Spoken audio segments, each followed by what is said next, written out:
My name is Mary Corbett and I'm the Director of Midwifery here in Mullingar Maternity Unit. Thank you for taking the time to watch this video, and throughout the video you will meet various members of the team. My role is to support the staff and the patients here in the maternity unit, and throughout the video you will meet various members of the multidisciplinary team who will explain their function and their role within the maternity unit.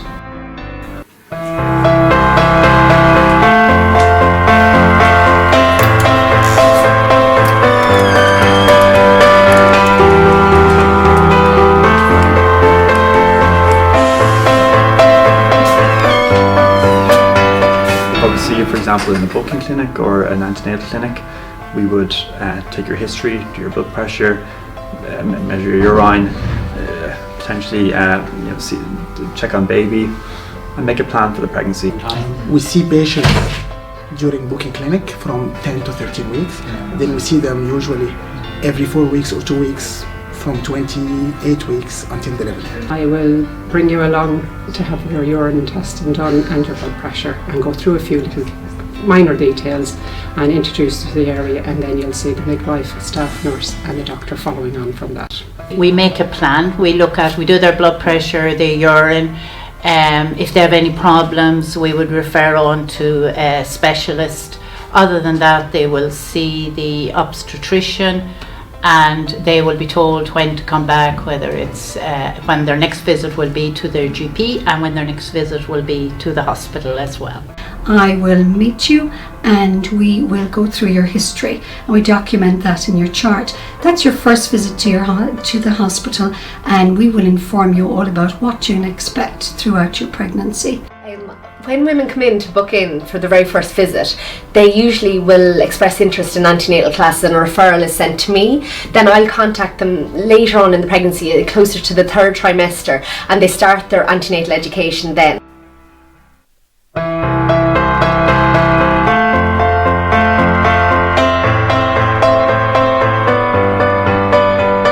We see all women before they go into labour.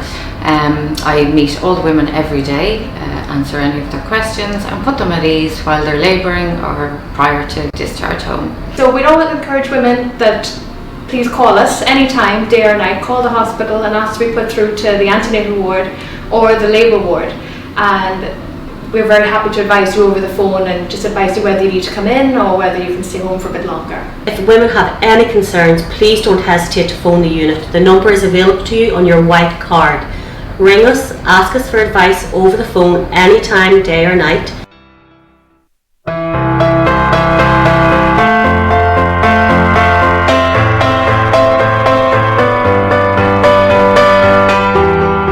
I would see the women almost every day. I do a ward round with the doctors, and we will review the women in the postnatal period if they have any concerns, if they have any questions, and I would link in with them on a daily basis. We'll help you feed baby, we'll get you some tea and toast and get you nicely settled in on the postnatal ward. If I meet you on the postnatal ward, I will be there to help you with any of your personal hygiene needs that you may have. I'll also help you feed your baby, I'll teach you how to bath your baby, and I will support you with any other thing that you may need me for. So obviously whatever you require, whether it's something that we have on the menu, we'll always accommodate everybody's dietary requirements. My job is to help with infant feeding. Sometimes breastfeeding, while we all know that there's lots of health benefits both for mother and baby. For mother, there's I suppose one of the ones that lots of people know is that it helps you get back in shape, but it also helps with a lot of maternal cancers and lowers your incidence of diabetes. The same for babies, it really helps build up their immunity. And we would see the ladies after they've had their babies, and we would explain to the ladies how to strengthen up their tummy muscles and strengthen their pelvic floor muscles. We also would provide the ladies with a leaflet, and on that leaflet there's a telephone number of all the physiotherapy departments in the region.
Women's Health. My name is Gemma Gannon and I'm the manager of the unit here. When you reach Women's Health, you will come to a desk in front of the reception area where we have a COVID questionnaire. Prior to completing the questionnaire, you use the hand sanitizer and sanitize your hands. You'll complete the questionnaire then and bring that to the reception area where you'll be welcomed to the unit. The receptionist will take your details and confirm that everything is in order. You will also be given a container to provide a urine sample which we will check on your visit as well. Then you'll be directed to go to the waiting area. It may be waiting area 1 or waiting area 2, and you remain there until you're called by the healthcare assistant. The healthcare assistant will bring you into the hub area and we will do your vital signs. We'll do your blood pressure, we'll do your weight, your height and calculate your BMI. After that you'll be directed to go back to the waiting area again and then you'll be called for your ultrasound. This is your 12-week scan and the sonographer will introduce herself, she'll do your scan and after the scan you'll be directed to wait back in the waiting area again. After that you'll be called by the midwife to one of the interview rooms. This is where the midwife will introduce herself. She'll go through your chart. We do a comprehensive history to include your medical, surgical and any other information that we can gather. From that we're able to plan care for your pregnancy. We will take your bloods as well. The bloods we take include your viral studies, we do a full blood count and we do your blood group. We also will give you information at that point and we will do a plan of care for your antenatal care. You will then be directed to go back to the waiting area. You'll be called then by the obstetrician and you'll be seen by the obstetrician. Hello, my name is Dr. Fathia. I'm the senior obs and gynecologist. You will come and see me after you see your midwife and we will go through your scan results and then we will confirm your estimated date of delivery and then we'll go through your history and discuss any concerns that you might have and then we will make a plan based on your history for the rest of your pregnancy. After leaving the doctor then, we ask you to go to the reception area and in the reception area the girls will give you appointments. One appointment for your glucose challenge test, which every pregnant woman has, and another appointment to come back for your major scan, your anomaly scan between 20 and 22 weeks, and an appointment for your next antenatal visit where you will see your team in the outpatients department. And that would complete your visit then to the booking clinic.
run the perinatal mental health services.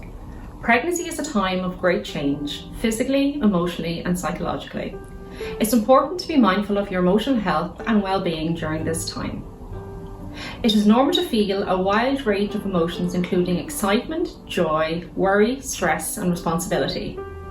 You are also pregnant during a very unusual time, a global pandemic, which contributes to new and unexpected challenges. You may need additional support in relation to your mental health if your symptoms persist for more than 2 weeks. Your symptoms interfere with your ability to work or carry out your usual day-to-day activities. Your symptoms cause considerable upset and distress, or you have suffered from mental health difficulties in the past.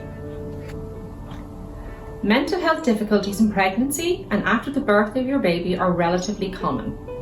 Up to 1 in 5 women will experience a mental health problem in pregnancy or the first year after birth. If you have suffered from a mental health problem in the past, you are more vulnerable to relapse at this time. This is nothing to feel ashamed of. With the right help and support, you will be back on track and begin to grow in confidence as a mum and enjoy being with your baby. Referrals to the perinatal mental health service can be made by your GP, midwife, obstetrician or public health nurse.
Hi, my name is Amy and I am a diabetes midwife.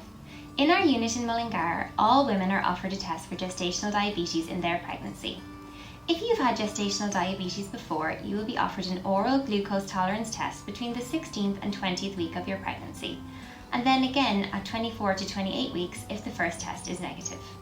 If this is your first baby, or you've never had gestational diabetes before, you will be offered a test between the 24th and 28th week of your pregnancy. This involves coming into the hospital and having 3 blood tests.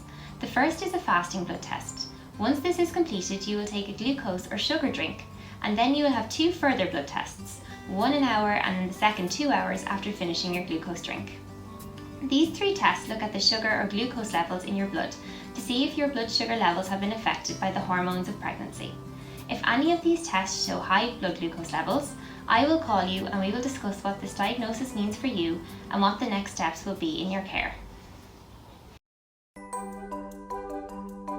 Gestational diabetes is one of the most common health problems that can happen during pregnancy.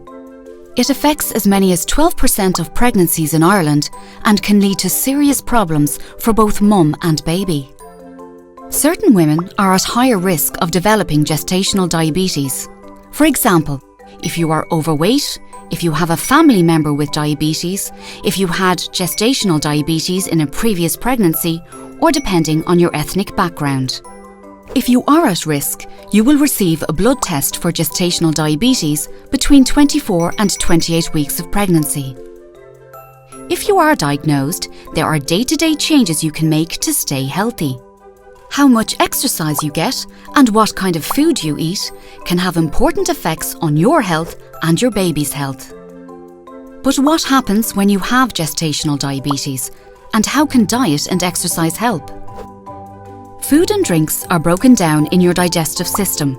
The sugar they contain is absorbed into your bloodstream.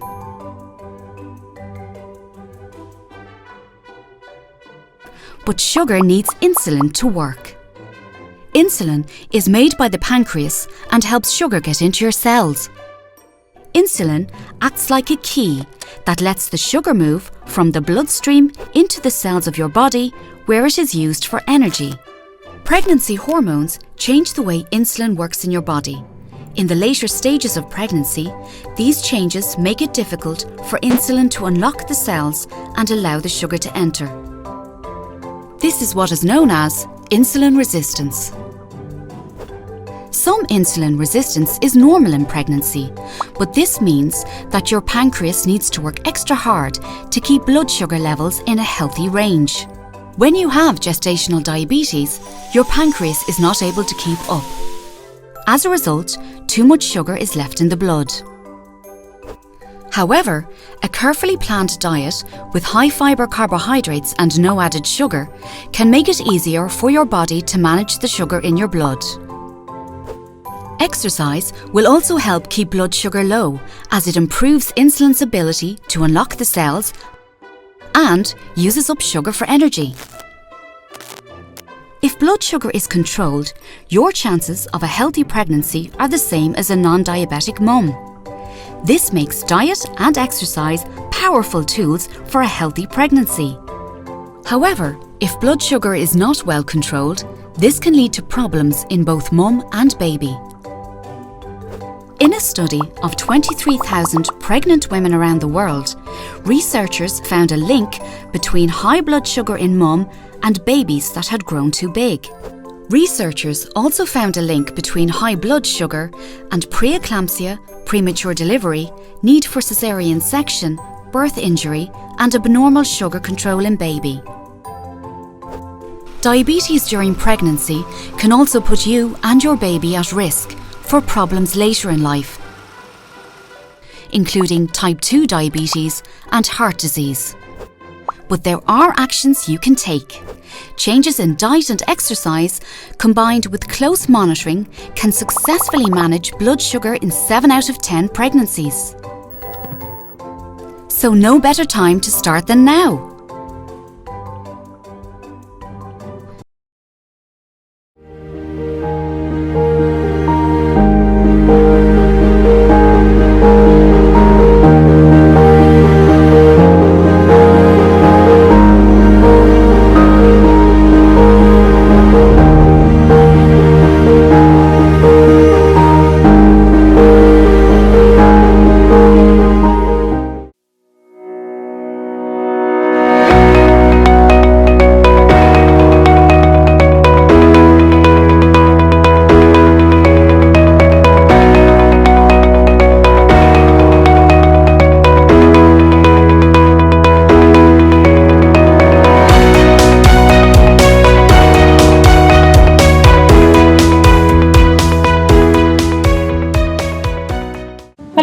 name is Sinead Thompson and I'm a community midwife at the National Maternity Hospital. I designed and created labour hopscotch in 2015 in response to an increase in the epidural rates and also in medical interventions during labour and birth. The principle of labour hopscotch is to encourage optimal fetal positioning. This means having your baby's head in the optimum position, lined up so it can descend into the pelvis in the optimum position for labour. When this happens, it triggers the spontaneous onset of labour.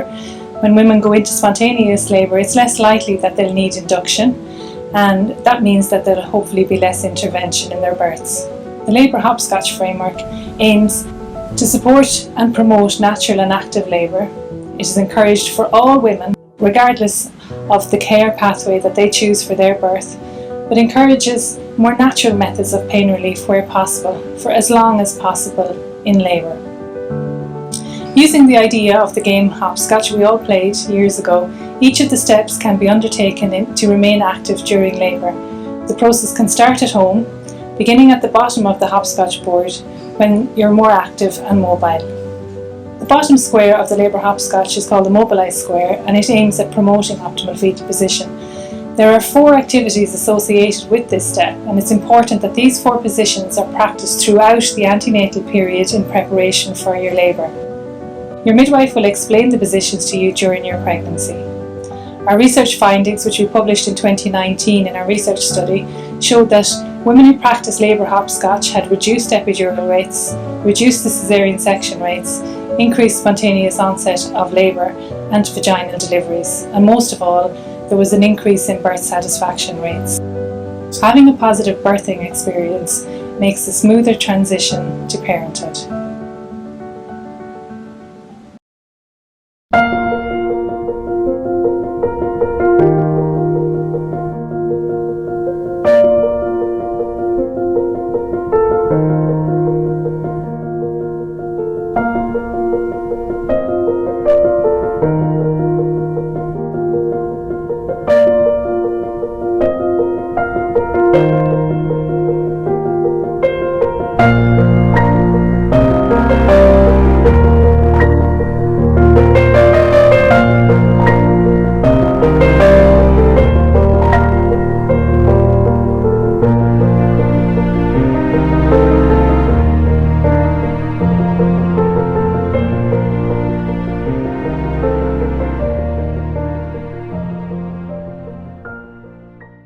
Welcome to the Fetal Assessment Unit.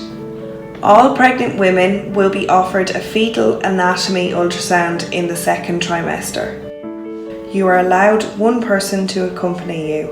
Children are not allowed in the scan room. Tissue paper will be tucked into your clothes to protect them from the ultrasound gel. Gel is put on your tummy, which may be cold. The sonographer will move a handheld device called a probe over your tummy to carefully examine your baby's body. The ultrasound is safe and painless, but the sonographer might need to apply slight pressure or move you to your side during the scan to get a clearer view of your baby. The ultrasound takes approximately 15 to 30 minutes. You might find the sonographer is quiet during the scan. They are concentrating on the detailed ultrasound, so don't be alarmed.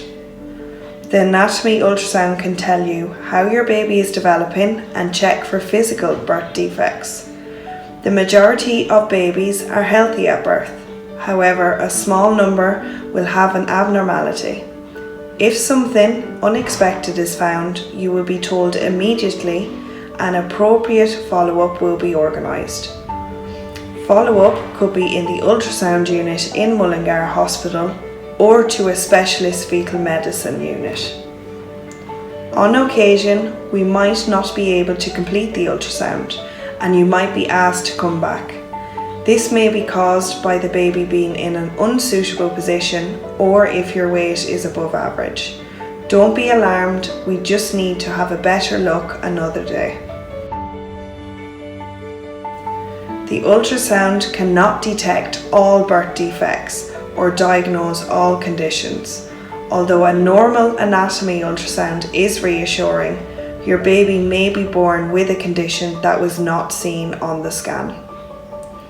Video recording or the use of mobile phones is not permitted. The sonographer will give you a picture to bring home. We appreciate your understanding and cooperation. Please don't be afraid to ask us any questions before or after the ultrasound.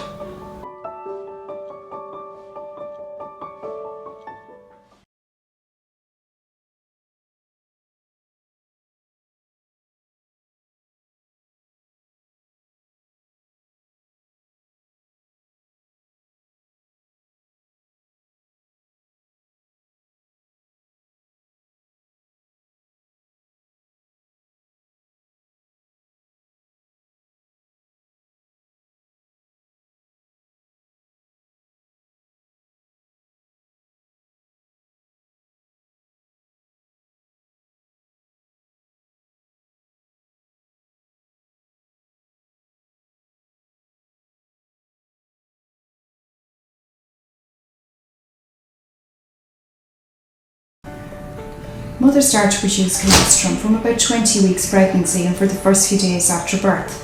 Colostrum is known as liquid gold and is the perfect food for your newborn baby. It's easily digested and low volume but high in energy. Being able to express and store your colostrum can be very beneficial. If you and your baby are separated for any reason, or if your baby has difficulty feeding or any health problems, you can use the supply that you have stored. You will also find it easier to express milk for your baby if you've practiced beforehand. It's important to follow the instructions to hand express safely and to stop expressing immediately if you feel painful contractions. Talk to your healthcare provider before you start hand expressing. To watch an instructional video on how to hand express colostrum in pregnancy, go to the whatsupmom.ie website.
the admission room and the labour ward, our midwifery team strives to achieve person-centred maternity care which is safe, of high quality, evidence-based and holistic for all mothers and their babies.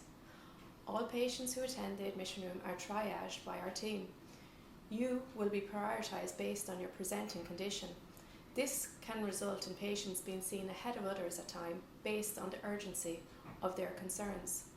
We would advise you to contact the antenatal ward and speak to a midwife if you experience any of the following symptoms: a change in your fetal movements or reduced fetal movements, vaginal bleeding at any stage in your pregnancy, headaches with or without visual disturbances, a sudden onset of swelling of your hands and feet or your face, sudden onset of shortness of breath, severe abdominal pain, premature labour, if you think that your waters have broken or if you're leaking any fluid at all, if you feel you are in labour, or if you have any concerns of swelling or tenderness of your calf, if you've experienced a low mood, feeling distressed or anxious, we can support you by attending our admission room. If you have any other concerns, please do not hesitate to contact the antenatal ward and speak to a midwife. Hi, my name is Caroline and I'm a midwife working here at the maternity unit in Mullingar. I'm going to talk to you a little bit about how important it is to stay upright and active throughout your pregnancy and also during your birth. It's really important the whole way through your pregnancy is to stay as active as you can and to try and get out every day, at least once a day, for a good long walk. And the importance is that this encourages baby to come into the birth canal in a good position for birth. So there's many positions that we would talk to you about throughout the antenatal period. And that would include a lot of the steps included in the labour hopscotch tool. So now I'm going to go through some of the equipment that's available to you when you come to us. The birthing ball, it provides a soft surface for women to sit on or to lean against while carrying out simple exercises. A lot of women like to sit on it and rock from side to side. Others prefer to maybe move their hips in a figure-of-8 position. And many women like to use it during contractions with their partner supporting them or using counter pressure at the same time, which can provide a lot of relief during any kind of discomfort that they may be having. We also have the Kaya stool. The Kaya stool offers women the opportunity to kneel on all fours, but provides a bit of support whilst adopting an open pelvis position. Whilst using the Kaya stool, women can also sit up onto it. And we just demonstrate that now. And it assists with abducting the pelvis a little bit so that baby can move right down into the birth canal also. Your partner again can become involved. He can sit behind you or they can sit behind you and support you while you're in this position, and you can lean right back on top of them and feel supported throughout your pains. Another additional position with the Kaya stool is, I'll just ask you to stand up for a second. You can kneel and you can use it in a rolling position. So if we go down onto our knees, that's it. And you can just lean over it and you can just roll over and back and over and back and over and back. And that can really assist through very painful contractions. You can either continue to roll while you're having the contractions or stop and roll in between. In addition to that, we have the beanbag, and with the beanbag, women can adopt any position they feel comfortable in. You can use it in all fours, you can lie on your side, and whilst in the beanbag, it's also beneficial to use the peanut ball. The peanut ball is also very beneficial to use during birth or active labour. It's shaped like a peanut and it fits nice and snugly between the woman's legs, and it encourages the pelvic outlet to increase so that the labour can progress, and it facilitates the descent of baby's head down into the pelvis. So labour hopscotch is also a tool that we promote for women to assist with remaining upright and mobile throughout their birth. It offers a step-by-step tool that offers different positions that women can adopt to assist them through their labour and through their birth. It's not just limited to these, there's many others to add to the collection, but it's just giving you an example of what you might like to incorporate into your birthing plan. Hello, welcome to Delivery Suite. I'm going to talk to you about induction of labour. There are many different reasons why somebody is induced. Usually, if everything is okay, we wait until you're 10 days over. If there is a reason why you may need to be induced before that, your obstetrician will talk to you about that there and discuss it with you. I think it's important to remember that induction of labour is not labour. Induction of labour is trying to get you into labour. So usually what happens is you're admitted to one of our wards, to either delivery suite or to antenatal ward, and there you're initially assessed by a midwife to check you and your baby's well-being. And then an obstetrician will see you and examine you and decide on the method of induction of labour. There are a couple of different methods of induction of labour. One is a ProPES, goes in like a tampon, and that is a form of prostin gel in a concentrated form, or else we give you a prostin gel, or if the neck of the womb has started to open up, we break your waters. We then encourage you then to mobilise, to walk around, to have a normal diet, use hopscotch methods to try and help you go into labour. Whenever you go into labour, we bring you to the delivery suite, and then we monitor you and your baby closely. Okay, I just wanted to emphasise that it can take a while to get into labour. It can take a couple of days even. Obviously we hope that you will go into labour that day, as I'm sure you do, but just to be aware that it can take a couple of days to go into labour. And throughout that time you will be monitored closely. Hello, my name is Trasa. I am one of the labour ward managers, and I'm going to talk to you about pain relief options available to you in labour. We would recommend utilising the natural methods of pain relief, such as the deep breathing techniques, labour hopscotch, TENS machine, utilising your warm packs, and taking a hot bath. All of these methods are very, very useful, and sometimes all women will need in early labour. There are, however, other options available to you also here in the labour ward. Firstly, there's the Entonox, the gas and air, which is inhaled through a mouthpiece. This is very effective at helping you breathe through your contractions.